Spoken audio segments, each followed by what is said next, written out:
رمضان يا رمضان، رمضان يا رمضان، رمضان يا. بسم الله والحمد لله والصلاة والسلام على رسول الله خاتم الأنبياء والمرسلين محمد صلى الله عليه وسلم وعلى آله وأصحابه وزوجاته الكرام. اما بعد، السلام علیکم و رحمت الله و برکاته. شنوندگان گرامی و دوستان عزیز، امروز کمی سخن درباره فضیلت ماه رمضان می رود. پس یکمی آغاز میکنیم به سوره بقره 185. اعوذ بالله من الشیطان الرجیم، بسم الله الرحمن الرحیم. یکمین فضیلتی که ماه رمضان دارد این نازل شدن قرآن در همین ماه. از فضیلت های ماه رمضان الله عز و جل میگوید که شهر رمضان الذي انزل فيه القرآن هدى للناس وبينات من الهدى والفرقان. ماه رمضان است که قرآن در آن فرو فرستاده شده است تا مردم را راهنمایی کند و نشانه ها و آیات روشنی از ارشاد به حق و حقیقت باشد، میان حق و باطل را جدا کند، جدایی افکند بین حق و باطل. برای همین ماهی است که در اون قرآن بزرگترین چیز نازل شده است که قرآن کتاب الله است. امام ابن کثیر می فرماید که الله عز و جل ستایش میکند همین ماه یعنی رمضان از بین دیگر ماه ها، چرا برای آنه که اختیار کرده است همین ماه برای در این ماه فرو فرستد کتاب بزرگ را، قرآن کریم را، و همین طور خاص کرده است همین ماه. برای چی؟ برای که در حدیث آمدگی است که همین ماه رمضان ماهی است که در اون کتاب‌های الهی فرو فرستاده شده‌اند به همه پیغمبران. و اخرج امام احمد فی مسنده، امام احمد در مسندش می‌بیارد از واثله بنت اسقع ان رسول صلی الله علیه و سلم قال، پیامبر اکرم صلی الله علیه و سلم فرمودند که انزلت صحف ابراهیم علیه السلام فی اول لیلة من رمضان. صحیفه های ابراهیم، ای کتاب ابراهیم، صحیفه های ابراهیم فرو فرستاده شده‌اند در یکمین روزی از رمضان. و انزلت تورات لست مضین من رمضان، و تورات که کتاب موسی علیه السلام است فرو فرستاده شده است بعد 6 روز که از رمضان 6 روز گذشت به موسی فرستاده شده است. و الانجیل ل13 خلت من رمضان، و انجیل یعنی که تورات 6 روز رمضان و انجیل 13 روز رمضان فرو فرستاده شده است. و انزل القرآن ل24 خلت من رمضان، و قرآن فرو فرستاده شده است از جانب الله در 24 ماه رمضان. برای همین ماه برای همین با شکوه بزرگ شماریده شده است. برای چی؟ برای که همه کتاب هایی که از جانب الله به پیغمبرانش فرو فرستاده شده اند در همین ماه فرو فرستاده شده اند به پیغمبران. این بود یکی از فضیلت های ماه رمضان. دوم فضیلت ماه رمضان همین است که در ماه رمضان باز می شوند درهای بهشت. عن انس رضی الله عنه ان النبي صلی الله علیه و سلم قال، از انس روایت است که پیامبر اکرم صلی الله علیه و سلم فرمودند که قال النبی صلی الله علیه و سلم هذا شهر رمضان، این ماه رمضان است، جاءکم آمد است برای شما، تفتح فیه ابواب الجنه، باز می شود، کشاده می شود در اون در این ماه دروازه های بهشت، و تغلق فیه ابواب النار، و بسته می شود در امین ماه دروازه های آتش، و تسلسل فیه الشیاطین، و بسته می شوند در همین ماه شیطان ها.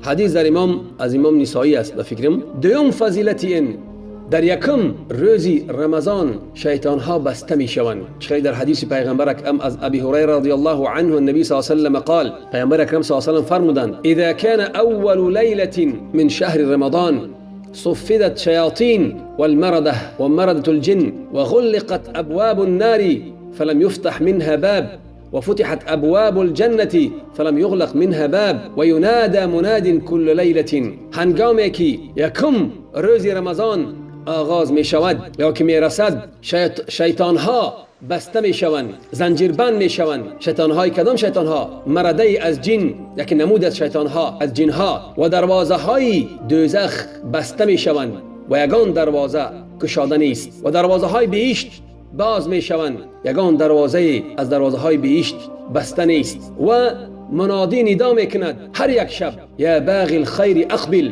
ای خواهنده خیر، ای خواهنده خیر، تلاش و کوشش کن و یا باغی الشر اقصر و یا خواهنده بد از بدی دست کش ولله عتقاء من النار و ذلك كل لیله و الله عز و جل در همین روز بنده هایش را از آتش دوزخ رها میکند و همین هر یک شب است. و در حدیث دیگر از ابی هریره رضی الله عنه روایت است که پیامبر اکرم صلی الله علیه و سلم فرمودند اتاکم شهر رمضان شهر مبارک فرض الله علیکم صیامه تفتح فيه أبواب الجنة وتغلق فيه أبواب الجحيم وتغل فيه المردة الشياطين وفيه ليلة خير من 1000 شهر من حرم خيرها فقد حرم. ماه رمضان آمد، ماه مبارک فرض شد برای شما روزه اون. در اون روز دروازه های بهشت باز می شوند، دروازه های جحیم دوزخ بسته می شوند و زنجیربند می شوند. مرده مارد یک نمودی از شیطان ها در اون شب میگه در اون ماه شبی هست که اون شب از 1000 ماه بهتر است و کسی که در همون روز از خیر محروم می شود پس وی از خیر همون روز محروم می شود پس وی چی است؟ وی محرومی ابدی است. سیوم فضیلت اون که در این ماه دروازه های بهشت و دروازه های بهشت باز می شوند، دوزخ بسته می شوند. چه در حدیث های بالا گفتیم. و از ابی هریره رضی الله عنه النبی صلی الله علیه و سلم قال پیامبر اکرم صلی الله علیه و سلم فرمودند که اذا دخل شهر رمضان هنگامی که وارد شد ماه رمضان آمد دروازه های بهشت باز می شوند، دروازه های دوزخ بسته می شوند و شیطان ها چی بسته می شوند. امام نووی میگوید که اما قوله صلی الله علیه و سلم فتحت ابواب الجنه و غلقت ابواب النار و صفدت شياطين. قال قاضي عياض رحمه الله يحتمل انه على ظاهره و حقیقته. امام قاضی عیاض میگوید که شاید که همین حدیث در حقیقتش باشد، در ظاهریش باشد و حقیقتش باشد که دروازه های بهشت باز می شوند و دروازه های دوزخ بسته می شوند و شیطان ها چی می شود؟ بسته می شوند، زنجیربند می شوند. این چی است؟ این علامتی است، نشانه است برای چی؟ برای آمدن همین شهر بزرگ و با شکوه شماریدن همین ماه و معنایی که بسته می شوند جنها و شیطان ها، برای که الله منشو میکند از چی؟ شیطان ها را از اذیت دادن مؤمنان. و باز میگوید که و یحتمل ان یکون المراد المجاز، شاید که از همین حدیث ظاهرش نباشد حقیقتش نباشد، ولی و یکون اشاره الى کثرت الثواب، ولی در این حدیث اشاره به چی است؟ که انسان باید کوشش بسیارتر کند برای چی؟ برای اجر، یعنی که ثواب کار نیک کردن، کار خیر کردن، والعفو والبخشیدن، و ان الشیاطین یقل اغواؤهم، که شیطان ها وسوسه آنها و اغوای آنها و اذیت آنها برای مؤمنان کمتر می شود. برای چی؟ برای که بسته هستند و بستن شیطان ها از بعضی چیزها بسته می شوند و از بعضی مردم بسته می شوند، نه از همه مردم. برای چی؟ برای در روایت دیگه میگه که صفدت مرض الشیاطین، مردت الشیاطین، یعنی که مرده یکی از نمودهای شیاطین بسته می شوند. باز یکی از چهارم فضیلت ماه رمضان همین است که گناه ها پوشیده می شوند، گناه ها پاک کرده می شوند، بخشیده می شوند.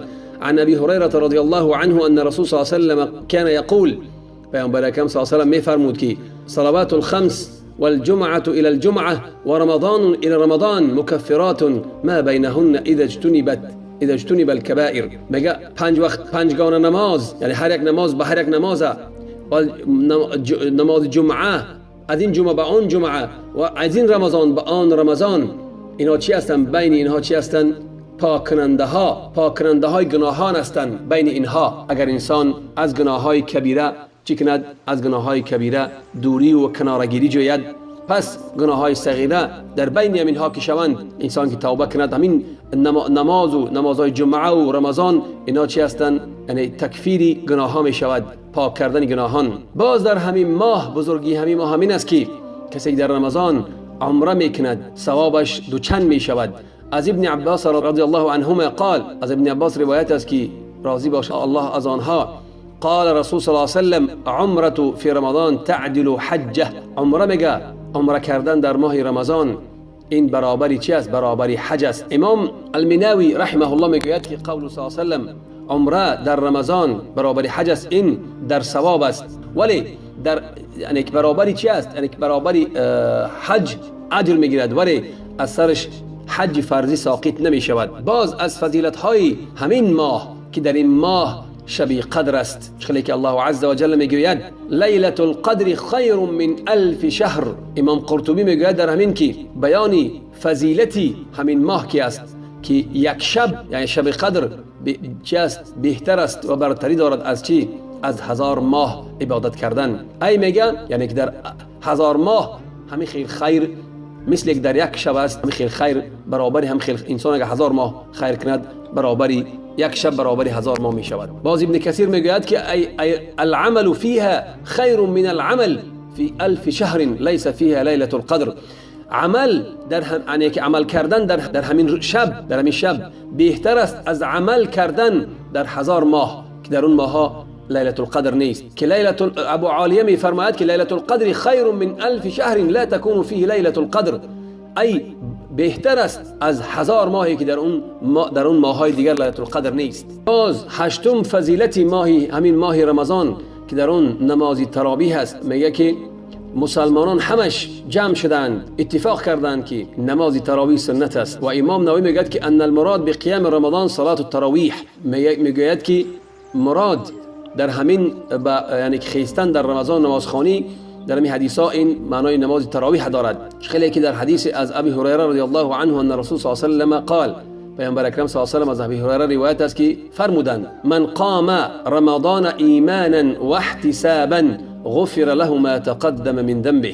پیغمبر اکرم صلی الله علیه و سلم میگه که من قام، کسی که خیست ای زنده داشت به نمازگزاری ماه رمضان، یعنی شب خیست و نماز خواند. من قام رمضان ایمانا، با ایمان با تصدیق که در هر آینه حق است، که اعتقاد کرد که همین ماه فضیلت بزرگی دارد. ایمانا ای باور کرد به همین سخن الله و رسولش. من قام رمضان ایمانا، کسی که رمضان با ایمان خیست ای به نمازگزاری خیست، نمازگزاری شب و روز خیست و با ایمان با همین سخنی که پیغمبر باوری کرد. و احتسابا معنا دارد که برای الله خیست، تنها برای الله نه برای مردم. و اجر اون از الله حسابش کرد و اجر اون از الله منتظر است.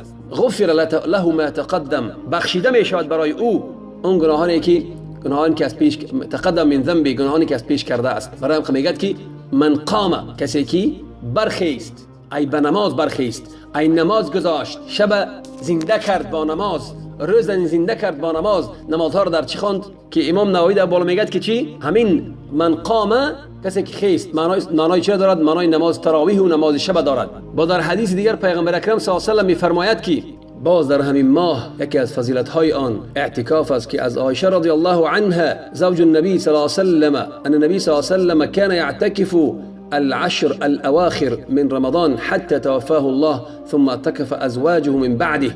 از عایشه مادرمان همسر پیغمبر اکرم صلی الله علیه و سلم فرمودند که گفت که پیامبر اکرم صلی الله علیه و سلم اعتکاف میکرد در 10 روز آخر رمضان اعتکاف میکرد تا آنی که از دنیا گذشت، تا از دنیا گذشتنش اعتکاف میکرد. پس از آن همسران او بعد از پیغمبر صلی الله علیه و سلم اعتکاف میکردند.